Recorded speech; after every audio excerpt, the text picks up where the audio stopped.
ঈদ মোবারক সবাইকে। ঈদের শুভেচ্ছা পুরো বাংলাদেশকে জানাই এবং আপনাদের সঙ্গে আমি হাজির হয়ে গেছি ক্লেমন বিয়ন্ড দ্য গ্যালারি নিয়ে, রেজওয়ানুজ্জামান। আর আমাদের এই বিয়ন্ড দ্য গ্যালারি ঈদের সময়টা সেজেছে নতুনভাবে। আপনারা জানেন যে বাংলাদেশের ক্রীড়া সংগঠক যারা আছেন, বিভিন্ন সংস্থা, ফেডারেশন, মন্ত্রণালয়ে যারা শীর্ষ পদে আছেন, তাদের সঙ্গে আমরা ঈদ আড্ডা দেওয়ার চেষ্টা করছি। আমরা আজকে অতিথি হিসেবে পেয়েছি জোবাইদুর রহমান রানা, বাংলাদেশ অলিম্পিক অ্যাসোসিয়েশনের মহাসচিব। বাংলাদেশের ব্যাডমিন্টন তারকা ছিলেন, এক সময় বাংলাদেশ চ্যাম্পিয়ন ছিলেন। স্বাগত জানাচ্ছি আপনাকে জোবাইদুর রহমান রানা। আমরা এই আয়োজনে খেলা নিয়ে কথা বলি বছরের পর বছর, দিনের পর দিন, কিন্তু এই ঈদের সময়টা আমরা ঈদ নিয়ে কথা বলতে ভালোবাসি, উৎসব নিয়ে কথা বলতে ভালোবাসি। খেলাটাও বাংলাদেশের এক ধরনের উৎসব এবং সব আনন্দের উপলক্ষ এনে দেয় বাংলাদেশের খেলাগুলো। এবং আপনি অলিম্পিক অ্যাসোসিয়েশনের মহাসচিবের দায়িত্ব পালন করছেন। খেলোয়াড় থেকে এই পদে চেয়ারে বসে আসলে পার্থক্যটা কি বুঝতে পারেন, কিংবা কি মনে হয় খেলোয়াড়দের কথা কি মনে থাকে কিনা ওই সময়টায়? ঈদ মুবারক সবাইকে, ঈদের শুভেচ্ছা সবাইকে জানাচ্ছি। Good question. তো আমাদের বেলায় এই জিনিসটা প্রযোজ্য হবে না, বিকজ আমরা মাঠের থেকেই এসেছি। সেই মাঠের গন্ধটা এখনও গায়ের থেকে শেষ করতে পারিনি। তো কর্মকর্তা হিসেবে এসেছি, অনেক চ্যালেঞ্জিং একটা ব্যাপার। তো আমি আনন্দ পাই এই কাজটা করার জন্য। তার কারণ আমরা অনেক রকম চ্যালেঞ্জ নিয়ে তো মাঠে খেলেছি, সেই চ্যালেঞ্জগুলোকে সলভ করতে হলে সেই সুযোগটা যেটা পেয়েছি সেটাকে এখন কাজে লাগানোই সবচেয়ে বড় চ্যালেঞ্জ। তো আমি আশা করি যে আমরা এই চ্যালেঞ্জ মোকাবেলা করতে পারবো। প্লেয়ারদের ভোলার কোনো সুযোগ নেই, কারণ তারাই হলো মেন স্টেক হোল্ডার। তো তাদেরকে লালন পালন করাই হলো আমাদের কাজ কর্মকর্তা হিসাবে। আগে আমাকে লালন পালন করা হতো, আমি এখন একটু মুরব্বী হয়েছি, অফিসিয়াল হয়েছি। আমার কাজ হলো আমার সন্তানদেরকে লালন পালন করা, মিনস আমার প্লেয়ারদেরকে, তাদের প্রায়োরিটি সবসময় বেশি। আচ্ছা, প্লেয়ারদের কথা যেহেতু আসলো, প্লেয়ারদের জন্য মানে আপনার ভিশনটা কি? মানে একটা লক্ষ্য নিয়ে তো আপনি নিশ্চয়ই 4 বছরের দায়িত্ব নিয়েছেন, কিংবা চেয়েছেন যে একটা কিছু করে পরিবর্তনটা দেখাতে। সেই জায়গাটায় আপনার মূল লক্ষ্যটা কোথায়, কি? আমি অলিম্পিক থেকে যেটা আমরা এখন প্ল্যান করছি সেটা হলো যে অলিম্পিক একটা সময় আমরা খুব ভালো করেছি, গত সময়ও খুব ভালো করেছে। তো কিছুটা হলো অলিম্পিকের যে কাজ আছে এখন পর্যন্ত, সেটা হলো যে আমরা গেমসগুলোর সময় আমরা অলিম্পিক কার্যক্রম শুরু করি। তাতে দেখা যায় যে সারা বছর হয়তো ফেডারেশনগুলোর সাথে আমাদের ইন্টারাকশনটা একটু কম থাকে, যখন গেমসগুলো হয় তখন। তো আমরা এবার চিন্তা করছি যে অ্যাকচুয়ালি এই জিনিসটাকে আমরা কিছুটা একটু পরিবর্তন করা যায় কিনা। সেটা হলো সারা বছরই আমরা এই অলিম্পিক ইভেন্ট ছাড়াও নন অলিম্পিক ইভেন্ট যেগুলো আছে তাদের সাথে তো সারা বছরই যাতে আমরা সম্পৃক্ত থাকতে পারি। লাইক ট্রেনিং কেমন হচ্ছে, তাদের ইন্টারন্যাশনাল টুর্নামেন্টগুলোয় তারা যখন পার্টিসিপেট করছে সেগুলায় আমরা তাদের সাথে মানে পর্দার আড়ালে থেকেও যেন কিছুটা সাহায্য সহযোগিতা করতে পারি। পাশাপাশি আমরা অলিম্পিক থেকে যে জিনিসটা চাচ্ছি, আমরা যখন গেমসের জন্য আসি তখনই সব ফেডারেশন চায় যে তাদেরকে বিদেশ থেকে কোচ এনে দেওয়া, টেকনিক্যাল পার্সন হায়ার করে এনে দেওয়া। অবশ্যই আমরা সেটা করতে হবে, যেহেতু আমাদের এখানে কিছুটা শর্টফল আছে। কিন্তু আমরা চাচ্ছি আমাদের নিজের মাঝে ডেভেলপ করার জন্য। আচ্ছা, সেইটা আমরা চাচ্ছি যে শুধু গেমসে আমরা ফেডারেশনের ইভেন্টসগুলো নিয়ে পার্টিসিপেট করব তা না। আমরা আরেকটা উইং চাচ্ছি, সেটা হলো যে যতগুলো ফেডারেশন আছে, বিশেষ করে অলিম্পিক গেমস ফেডারেশনগুলো দিয়ে শুরু করতে চাই ইভেন্টগুলো, তারা যখনই কোনো সার্টিফিকেশন কোর্স করতে যাবে, লাইক কোচেস কোর্স, সেইটার জন্য আমরা সাহায্য সহযোগিতা করার প্ল্যান করছি। এবং আমরা উদ্যোগ নিব তারা যাতে যায়, যাতে বেশি বেশি করে আমাদের এই সার্টিফিকেশন কোর্সটা হয়। একটা সময় দেখা যাবে আমরা যদি কোনো ডিসিপ্লিনে 5-7 জনকে বের করে আনতে পারি, তারা দেশেও যেরকম কাজ করতে পারে, বিদেশেও কিন্তু তাদের প্রচুর কাজের জায়গা আছে। আমরা কিন্তু ওখান থেকে আমরা সুনাম সহ আর্থিক অনেক কিছু লাভবান হব। তো আমরা এই প্রজেক্টটা নিতে চাচ্ছি। মানে দেশি কোচদেরকে আপনারা আসলে আরো শিক্ষিত করতে চান, কিংবা আসলে এক্সপিরিয়েন্স গ্যাদার করতে চান? অবশ্যই, তার কারণ আমরা বিদেশ থেকে যাকে আনি সেও তো একটা সার্টিফাইড কোচ, সে তার দেশে সার্ভিস দেওয়ার পরে কিন্তু আমাদের এখানে সেবার করছে, তো হোয়াই নট আমরা কেন করতে পারবো না? আচ্ছা, সেই প্রশ্নটা তো রয়েছে। এমনিতে খেলার মান, কিংবা যেহেতু আপনি অলিম্পিক অ্যাসোসিয়েশন, অলিম্পিক আমাদের আলটিমেট গোল, এশিয়ান গেমস বলি, কমনওয়েলথ গেমস বলি, কিংবা সাউথ এশিয়ান গেমস বলি, সেই গেমসগুলোতে ভালো করার জন্য কি আসলে আমাদের কি করা উচিত? আমরা যে স্ট্রাকচারে আসলে প্লেয়াররা বেড়ে ওঠে, সেখানে আসলে তাদের কাছে কোনো কিছু চাওয়াটাই তো আসলে আমার কাছে মনে হয় যে বাড়াবাড়ি, ভীষণ বাড়াবাড়ি। তার কারণ আমাদের সবচেয়ে মূল সমস্যা হলো আমাদের প্রশিক্ষণ হয় মাত্র 2 মাস 3 মাস একটা ইভেন্ট পার্টিসিপেট করার জন্য। এতে কখনোই কিছু হবে না, এতে কখনোই কিছু হবে না। আর তার চেয়ে আমাদের সবচেয়ে আরও যেটা কঠিন ব্যবস্থা, সেটা হলো আমাদের যে প্রশিক্ষণটা করব তার জন্য আমাদের কোনো ইনফ্রাস্ট্রাকচার নাই, আমাদের কোনো রকম আবাসন ফ্যাসিলিটিস নাই ভালো মতো যেখানে আমরা নিরবচ্ছিন্ন ট্রেনিং করতে পারি। সেই জন্য আমাদের বেশ অনেক দিন ধরে আমরা সরকারের কাছে বলে আসছি যে আমাদের স্বয়ংসম্পূর্ণ করার একটা ব্যবস্থা করা। আমাদের যেই পরিমাণ বাজেট আমরা পাই এই মন্ত্রণালয় থেকে, আমি ব্যক্তিগতভাবে মনে করি যে যথেষ্ট। যদি আমরা একটু প্ল্যানিং করে কাজটা করতে পারি, এই টাকার মধ্যে আমরা কিন্তু কিছু কিছু করেও হাঁটি হাঁটি পা করে আগাতে পারবো।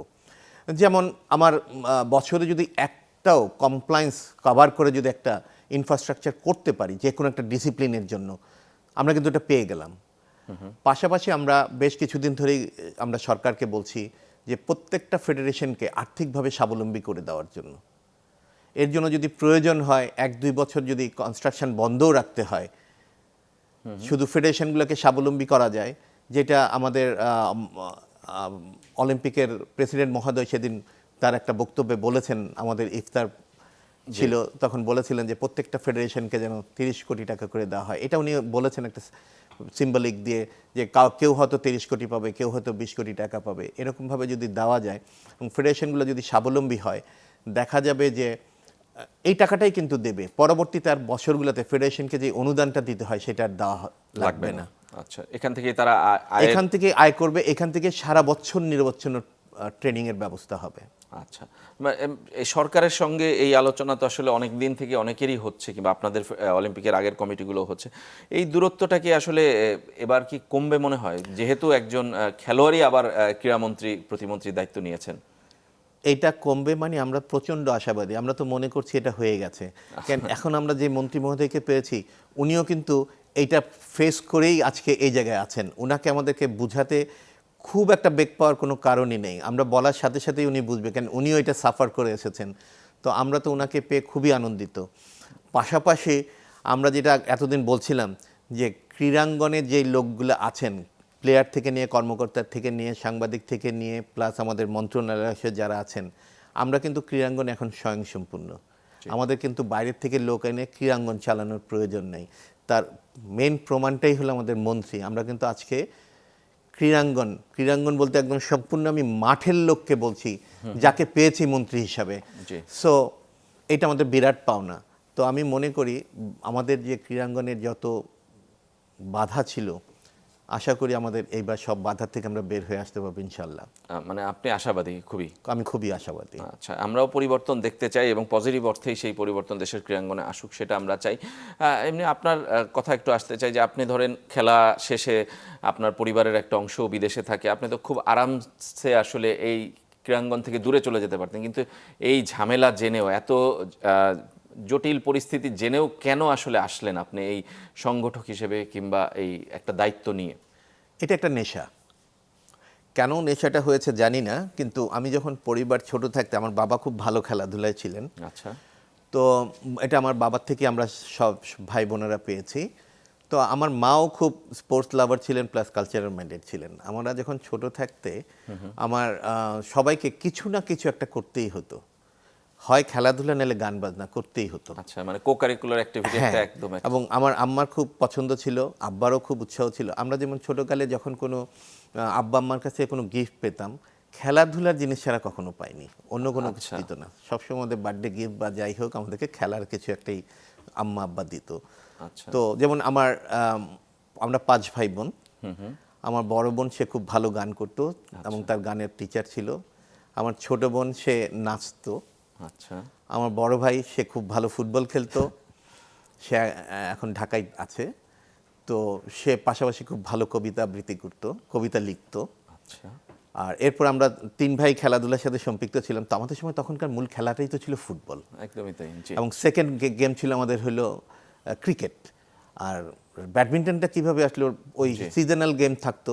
আমাদের বাসাটা একটু বড় ছিল, সেখানে সবসময় আমরা বাসায় খেলতাম, আমাদের বাসার সামনে যে ছিল ওখানেই আমরা খেলতাম, সব আমাদের এলাকার খেলাটা ওখানেই হতো। আচ্ছা, তো ওই ব্যাডমিন্টন খেলা ওখান থেকে আস্তে আস্তে, তো একটা সময় ফুটবলে ব্যথা হতো।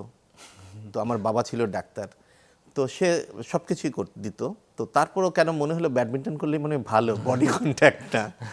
তো ওই ব্যাডমিন্টনে আসা, আচ্ছা, মানে এই তারপরে ওখান থেকে ব্যাডমিন্টনে সুইচ করে ফেলা এবং ওখান থেকে ব্যাডমিন্টনে সুইচ করে ফেলা। তো ওই সময় আমাদের তখন আরো একটা উৎসাহের জিনিস ছিল, নতুন করি একটা ছিল, জাতীয় শিশু কিশোর প্রতিযোগিতা ছিল। তো এগুলো পার্টিসিপেট করা হলো। তো আমার ইমিডিয়েট বড় ভাই যে মিটুল, সে আর আমি একসাথে ফুটবল, একসাথে ব্যাডমিন্টন, সেও ব্যাডমিন্টন চ্যাম্পিয়ন ছিল আচ্ছা এবং সে গান করতো। আচ্ছা, এবং আমাদের একটা ব্যান্ড ছিল, তাই যেটার সম্পূর্ণ প্র্যাকটিস আমরা নিজেরা করতাম। তো আমাদের ওই ব্যান্ডটার নাম হলো উইনিং। উইনিং, আচ্ছা উইনিংটা আমাদের থেকে শুরু। সেখানে এখন যে আমাদের হায়দার হোসেন আছে, জি। হায়দার, মিটুল, তখন বাবু ছিল, শেলি ছিল, রঞ্জন ছিল, এদের সমন্বয়ে আমাদের উইনিংটা আমরা প্রথম করলাম। তো এই হলো আমাদের ছোটকালের জীবন। আপনি কি ছিলেন ওই ব্যান্ডে, আপনার ভূমিকা ছিল কি? আমার টুকটাক ভূমিগুলো, হায়দার আমাকে কিবোর্ড বাজানো শেখাচ্ছিল, ওদের একটা কিবোর্ডের শর্ট ছিল। আচ্ছা তো সেটা কি ওদের কথা অনুযায়ী কিছুটা কি চেষ্টা করতাম।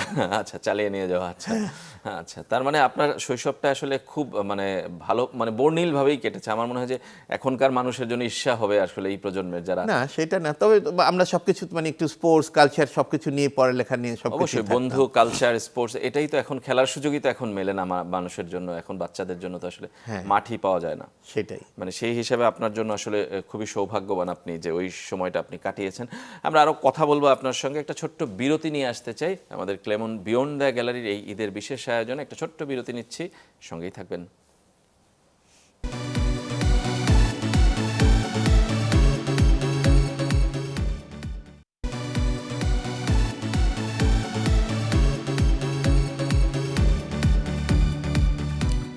দেখছেন ক্লেমন বিয়ন্ড দ্য গ্যালারি, ঈদের বিশেষ আয়োজন চলছে। ঈদ আড্ডায় আমাদের সঙ্গে আজকে উপস্থিত আছেন জুবাইদুর রহমান রানা, বাংলাদেশ অলিম্পিক অ্যাসোসিয়েশনের মহাসচিব এবং সাবেক বাংলাদেশ ব্যাডমিন্টন চ্যাম্পিয়ন। আমরা বিরতির আগে বলছিলাম যে আপনার শৈশবের কথা, বেড়ে ওঠার কথা। আপনি বলছিলেন যে এটা নেশার মতো, খেলা যখন খেলছিলেন, খেলা শেষে আসলে তারপরেও কেন জড়িয়ে যাওয়া কিংবা থেকে যাওয়া এই খেলার সাথে? আপনি ব্যাডমিন্টন ফেডারেশনের সাথেও ছিলেন, নানা পরিচয়ে ক্রীড়াঙ্গনের সাথে ছিলেন বিভিন্নভাবে। আসলে আমি তো প্রায় 45 বছর এটার সাথে। তো আমি 45 বছর, মানে খেলোয়াড় থেকে সংগঠক পর্যন্ত 45 বছর। আচ্ছা। তো আমি এটার যে যাত্রাপথটা দেখেছি, আমার কাছে মনে হয়েছে অনেক কঠিন, এবং এখানে আমাদের পক্ষে অনেক কিছুই করা সম্ভব ছিল, কিন্তু আমরা প্ল্যানিংয়ের জন্য অনেক কিছু করতে পারিনি, আক্ষেপ ছিল অনেক। তো আমি যখন খেলোয়াড় ছিলাম তখন আমার চাওয়া ছিল অনেক কিছু, কিন্তু আমাদের সেই চাওয়াটা এত অল্প পূরণ করা হতো, সেটা একটা ব্যাপার ছিল। সেই জন্য আমাদের একটা চ্যালেঞ্জ ছিল। আমি যখন রিটায়ার করার পরে, আমি যখন কর্মকর্তা হিসেবে জয়েন করি ব্যাডমিন্টন ফেডারেশনে, তখনও কিন্তু আমি কর্মকর্তা হতে পারিনি, কারণ সবসময় আমার ফেডারেশন কমিটির সাথে একটা জিনিস নিয়ে কথা হতো, যে প্লেয়ারদের কীভাবে বেশি দেওয়া যায়, তাদের কীভাবে হাত খরচ বেশি দেওয়া যায়, ভালো একটা ব্র্যান্ডের কিটস দেওয়া যায়, সেটা নিয়ে। তো তখন আমাকে অনেকেই মন্তব্য করতো যে তুমি তো কর্মকর্তা হয়ে গেছো, কিন্তু তুমি এখনও প্লেয়ারই আছো। আসলে সেটাই ঠিক। আমাদের মেইন জিনিসটাই হলো খেলোয়াড়দের। তো এখন পর্যন্ত আমি মনে করি আমরা খেলোয়াড়দেরকে যে সুযোগ সুবিধা দিচ্ছি সেটা যথেষ্ট না। যেমন হয়তো আমরা তাদেরকে কিছুটা আর্থিক সচ্ছলতা দিতে চেষ্টা করছি আমাদের তখনকার সময়ের তুলনায়, কিন্তু অন্যান্য ফ্যাসিলিটিস একদম শূন্য। এটা বলাতে হয়তো অনেকে রাগ করতে পারে, কিন্তু এটাই বাস্তব। আজকে আপনি প্রথমেই যে কথাটা বললেন যে তাদেরকে আমরা কিছুই দিতে পারছি না, কিন্তু তাদের কাছে চাওয়া অনেক, কথাটা একদমই সত্য। আমরা যদি 6 মাস 9 মাস প্রশিক্ষণ দিয়ে যদি বলি তুমি আমাকে মেডেল এনে দাও, এটা কি কখনো সম্ভব? মানে অন্য দেশগুলো যে সেই ক্ষেত্রে কি পরিমাণ বিনিয়োগ করেছে এবং তাদের যে চেষ্টা কত দিনের, সেটা আসলে দেখলে বোঝা যায়। মানে এই মুহূর্তে আমাদের দুঃখজনক সেটা হলো আমাদের একটা প্রপার জিম নাই, বাংলাদেশের কোনো খেলার একটা প্রপার জিম নেই, কোনো প্রপার, যেখানে প্রত্যেকটা ডিসিপ্লিনের ইন্ডিভিজুয়ালি একটা ছেলে মেয়ে যদি জিম করতে না পারে, শারীরিকভাবে তার যদি বিল্ড আপ না করতে পারে, সে কিভাবে তার ইভেন্টে পারফর্ম করবে? আমাদের প্রপারলি এখনো সেই কোচেস শর্ট আছে, আমাদের ফিজিও একদমই নাই, আমাদের ব্যক্তিগত পয়সায় আমাদেরকে ফিজিওথেরাপিস্ট দেখাতে হয়। ডাক্তার হয়তো আমরা প্রোভাইড করতে পারি, কিন্তু ফিজিও দেখে নেয়। যেমন আমাদের সাইকিয়াট্রিস্ট নাই, মেন্টাল হেলথের জন্য নাই। তো এইগুলা অ্যাকচুয়ালি প্ল্যান করলে খুবই সম্ভব। আচ্ছা, আমাদের বাংলাদেশে বর্তমান পরিপ্রেক্ষিতে সব কিছুই অনেক হাইটেক অবস্থায় চলে আসে, কিন্তু সেগুলো ইন্ডিভিজুয়ালভাবে, এগুলোকে কম্বাইন্ডলি যদি আমরা একখানে করতে পারতাম, আমরা কিন্তু তাদেরকে নিয়েই আমাদের স্পোর্টসটাকে রিচ করতে পারি। মানে আপনি বারবারই বলছেন যে বাংলাদেশের যে বর্তমান পরিস্থিতি আছে সেখানেই সম্ভব, মানে সেটা আসলে কি আপনি মনে করেন যে এর জন্য সরকারের কাছে যদি এটা প্ল্যান নিয়ে যান তখন বলবে টাকাটা আসবে কোত্থেকে, কে দিবে, কিভাবে এটা আসলে সাস্টেইন করবে, পরের বছর মেনটেন কে করবে, মানে এই জিনিসগুলোর সমাধান কি আপনার কাছে আছে মনে হয়? অবশ্যই আমরা যদি সবাই বসে একটু প্ল্যান করতে পারি, বাংলাদেশের এখন যেই সরকারের যে বাজেট আছে, এবার দেখেন আমাদের 2025-26-এর যে বাজেটটা হয়েছে, এখানে আমরা 2400 কোটি টাকার উপরে পেয়েছি। অনেক টাকা, অনেক টাকা। আমরা যদি একটু কনস্ট্রাকশনের দিকে এবার একটু মনোযোগী না হয়ে আমরা যদি ফেডারেশনগুলো স্বয়ংসম্পূর্ণ করার কথা চিন্তা করি, তাহলে কিন্তু সম্ভব। ফেডারেশনগুলো যদি দাঁড়াতে পারে তাহলে তারাই কিন্তু খেলোয়াড়দের প্রডিউস করবে। আচ্ছা, ফেডারেশনকে একটা জায়গায় আসতেই হবে, সেটা হলো যে নিরবচ্ছিন্ন প্রশিক্ষণ, সারা বৎসর যাতে ট্রেনিংটা থাকে, এবং সেই ফেজগুলো হবে তৃণমূল থেকে কিছু ট্রেনিং হতেই হবে, যেটার কোনো সেকেন্ড চিন্তা করার কিছু নাই। পাশাপাশি রেগুলার যেই ট্রেনিং এবং হাই পারফরমেন্স ট্রেনিং, এই তিনটা জিনিস 12 মাস থাকতে হবে। পাইপলাইনে প্লেয়ার থাকতে হবে, যারা ন্যাশনাল টিমে খেলবে তাদের পরবর্তী ফেজটা যাতে কন্টিনিউ থাকে, ন্যাশনাল টিমের প্রশিক্ষণের মতন তাদের প্রশিক্ষণটা যাতে কন্টিনিউ থাকে সেটা করতে হবে। প্লাস হান্টিংটা আমাদের যেটা থাকতে হবে, এই তিনটা আমাদের করতেই হবে। এর জন্য আমাদের এখন মেইন পয়সাটা ব্যয় করতে হবে। সেজন্য আমি বলছি যে আমাদের এই প্রশিক্ষণের জন্য যেই টাকাটা আসা দরকার, সরকার যদি একটু চিন্তা করে বসে যেই টাকা তারা এখন খরচ করছে সেই টাকার মধ্যেই সম্ভব। আচ্ছা, মানে আপনি কি নিজে উদ্যোগী হয়ে তাহলে সরকারের সাথে এই বিষয় নিয়ে আলোচনায় যাবেন কিনা কিংবা করতে চান কিনা? আপনার অলিম্পিক, যেহেতু অলিম্পিকেরও একটা বড় স্টেক আছে পুরো বাংলাদেশের স্পোর্টসে। অলিম্পিক তো অবশ্যই আছে। অলিম্পিক তো অ্যাকচুয়ালি হিসাব করতে গেলে আমাদের সব স্পোর্টসের মাদার, তো তাকে তো সব কিছুতে দেখাশোনা করতেই হবে। আমরা যদি শুধু মনে করি যে ফেডারেশনগুলো তারা ইন্ডিভিজুয়ালি ভালো করে আসবে, আমি শুধু রেডিমেড জিনিসটা নিব, তাহলে হবে না। আমাকে তাদের সাথে একসাথে কাজ করতে হবে এবং নিরবচ্ছিন্নভাবেই তাদের সাথে কাজ করতে হবে।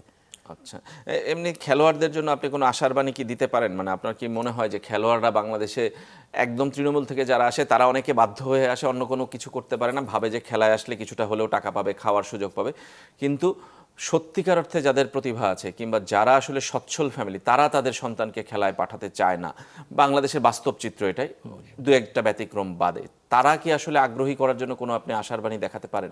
অবশ্যই। তার কারণ একটা খুব সুন্দর একটা প্রজেক্ট নিয়েছে বর্তমান গভর্নমেন্ট, আমাদের বর্তমান মন্ত্রী, সে আসার সাথে সাথে যেটা নিয়েছে, প্লেয়ারদেরকে একটা রেমুনেশনের আওতায় নিয়ে আসছেন। আমি যতদূর শুনেছি উইদিন নো টাইম 500 প্লেয়ারকে উনি একটা বেতনের আওতায় নিয়ে আসছে। This is really really really A positive step. আচ্ছা, অবশ্যই, ভেরি ভেরি পজিটিভ স্টেপ।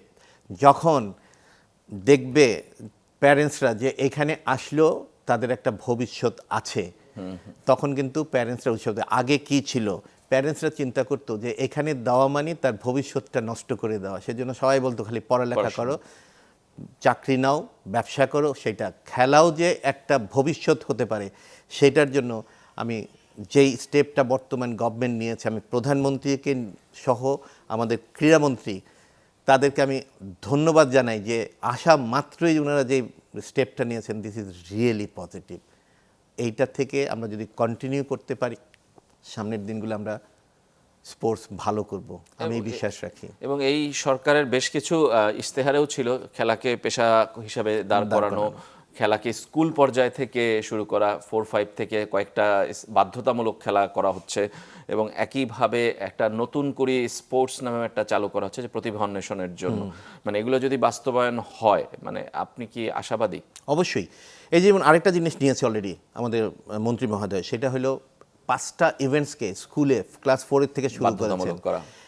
এইটা তো আমি মনে করি যে আমরা যে তৃণমূল বলতে যেটা বুঝাই, এটাই কিন্তু তৃণমূল। একদমই তাই। আমরা নিজেরাও যে খেলাধুলার সাথে এসেছি, আমরা কিন্তু এলাকা ভিত্তিক খেলতাম, তারপরে যখন আমরা একটু বাইরের দিকে খেলা শুরু করলাম, এলাকার বাইরে যাওয়া, সেটা কিন্তু স্কুল টুর্নামেন্ট থেকে, কলেজ, ইন্টার কলেজ থেকে, স্কুল, ইন্টার কলেজ, তখন প্লাস খুবই জনপ্রিয় তখন যখন ছিল। এই নতুন করে বা শিশু কিশোর প্রতিযোগিতা হলো, তখন কিন্তু আমরা একজন আরেকজন আরেকটা ডিস্ট্রিক্ট, দেশ, সবাইকে দেখলাম আর অন্যরাও কীরকম খেলে। এটা খুবই দরকার, খুবই প্রয়োজন। আমি এটা অ্যাপ্রিসিয়েট করি প্রচণ্ডভাবে এবং ধন্যবাদ জানাই যে শুরুতেই তারা একটা ভালো জিনিস নিয়ে এগিয়ে এসেছেন। আমরা শেষের দিকে চলে এসেছি, একটু ঈদ যেহেতু ঈদের আয়োজন সম্পর্কে জানতে চাই, ছোটবেলায় আপনার নিজের ঈদগুলো আসলে কেমন ছিল, কোনো স্মৃতি কি মনে পড়ে কিনা? হ্যাঁ, সেটা তো মনে পড়েই। ছোটকালে যখন আমাদের সময় তো তখন সব কিছু এখনকার মতন চাইলেই পাওয়া যেত না। 2 ঈদেই হয়তো আমরা 2টা কাপড় পেতাম। তো সেই মার্কেটিং করা আম্মাকে নিয়ে সেটা একটা বিরাট আনন্দের বিষয় ছিল এবং সেই কাপড়গুলো লুকায় রাখা হতো। কেউ দেখে না ফেলে। কেউ যেন দেখে না ফেলে। তো সেটাই করতাম। আর আমার বড় বোনরা তো আমাদেরকে রীতিমতো ঝামা দিয়ে মাজা ঘষা করে পরিষ্কার করতো যাতে একটু ভালো দেখা যায় চেহারা। সারাক্ষণই তো আমরা রোদে খেলতাম আর ময়লায় থাকতাম। তো এখন মিস করেন কিনা সেই দিনগুলো? এখন তো বললেন যে অনেক কিছুই পাওয়া যায়, কিন্তু সেই দিনগুলো তো সেই দিনগুলো তো আর পাওয়া যাবে না। সেইগুলো তো আসলেই খুব মধুর ছিল, খুব আনন্দের ছিল। তবে এখনো খুব ভালো আছি। আমার মিসেস, সেও তো আপনার জার্নালিজম থেকে পাশ করা, সে আমাদেরকে সেটা বুঝতে দেয় না খুব একটা। আচ্ছা। তো আমি তাকে অবশ্যই ধন্যবাদ জানাই যে সে জার্নালিজম থেকে ঢাকা ইউনিভার্সিটিতে পাশ করার পরেও সে আমাকে প্রচুর সময় দিছে আমাদের বাচ্চাদের দেখা নিয়ে। তার নিজের ক্যারিয়ার সে করে নাই। তো আমার স্পোর্টসের জন্য আমি প্রচুর সময় নষ্ট করতে পেরেছি, সে আমার কাজটাও অনেক সময় দেখে দিয়েছে।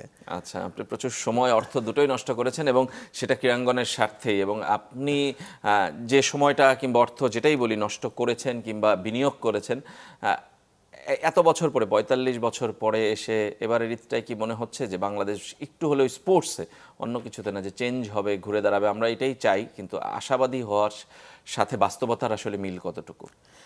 প্রথমেই বলি, আমি খেলার জন্য কোনো অর্থ ব্যয় করি নাই এবং সময়ও নষ্ট করি নাই। এটা আমার পার্ট অফ লাইফ। আচ্ছা। সেই জন্য আমি এটার সাথে এখনও আছি। সেটা নিয়ে আমার কোনো আফসোস নেই। আই এম ভেরি হ্যাপি যে আমি এখনও খেলাধুলার সাথে আসছি এবং সেজন্য আমি অনেক সুস্থ আছি। আর অবশ্যই এইবারের ঈদে আমি আশা করি আমরা নতুন সরকার পেয়েছি যারা ক্রীড়া বান্ধব। আমাদের কিছুদিনের মাঝেই আমরা প্রত্যেকটা ফেডারেশনের পূর্ণতা আসবে। আমাদের ইলেকশন হবে। ইলেকশনের মাধ্যমে প্রত্যেকটা ফেডারেশন স্বয়ংসম্পূর্ণ ফেডারেশন হবে এবং আমাদের স্পোর্টস সামনের দিকে এগিয়ে যাবে সেই প্রত্যাশা রাখি এবং আশা করি সরকার থেকে আমরা সব ধরনের সাহায্য সহযোগিতা পাবো।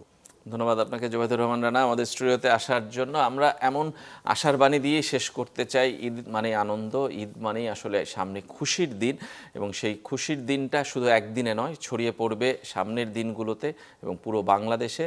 খেলোয়াড়রা যেন একটা ভালো সুখবর পায়, সামনের দিনে বাংলাদেশকে সাফল্য এনে দিতে পারে, তাদের জন্য সেই প্রেক্ষাপট তৈরি করার দায়িত্ব জুবাইদুর রহমান রানার মতো সংগঠকদের। আমরা আশা করি তারা সেই দায়িত্ব পালন করবে। সবাই ভালো থাকবেন। আজকের মতো এখানেই শেষ করছি। ঈদ মোবারক আবারও।